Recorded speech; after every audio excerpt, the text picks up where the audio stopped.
Hello বন্ধুরা, কেমন আছে সবাই? আশা করি সবাই অনেক ভালো আছে। তো অন্নপ্রাশন বাড়ি গিয়েছি, সেটা তোমরা রিলসে নিশ্চয়ই দেখে নিয়েছো।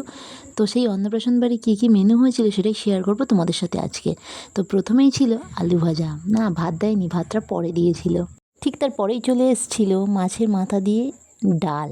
আর ডাল তো আমার খুব ফেভারিট, আর তারপর খিদেও খুব পেয়েছিল, তাই খুব মজা করে খেয়েছিলাম এবং খুব টেস্টও হয়েছিল ডাল বা তরকারিটা। তো ওটা শেষ না করতে করতেই চলে এলো পটল চিংড়ি। তো পটল চিংড়ি তরকারিতে আমার অনেকগুলো চিংড়ি পড়েছিল। মাংস হয়নি, কারণ দিদিদের যিনি পূজা করেন সেই পুরোহিত নাকি বারণ করেছিলেন যে অন্নপ্রাশনে মাংস না করতে, তাই জন্য মাংস হয়নি। তো মাছের ঝোল হয়েছিল। তারপরেই মেনু অনুযায়ী চলে এসেছিল চাটনি আর পাঁপড়। এবং অন্নপ্রাশন বাড়ি যদি পায়েস না হয় তাহলে কি জমে? পায়েস ছিল এবং দুরকম মিষ্টি ছিল, সাদা আর লাল। তো আমি তো সাদা মিষ্টি খাই না, লাল মিষ্টিটা আমার ফেভারিট, তাই ওর পার থেকে তুলে নিয়েছিলাম লাল মিষ্টিটা। তো আমরা সবাই মিষ্টি খাই। তোমরা চ্যানেলটাকে সাবস্ক্রাইব করে পাশে থাকো। বাই বাই, দেখা হচ্ছে পরে ভিডিওতে।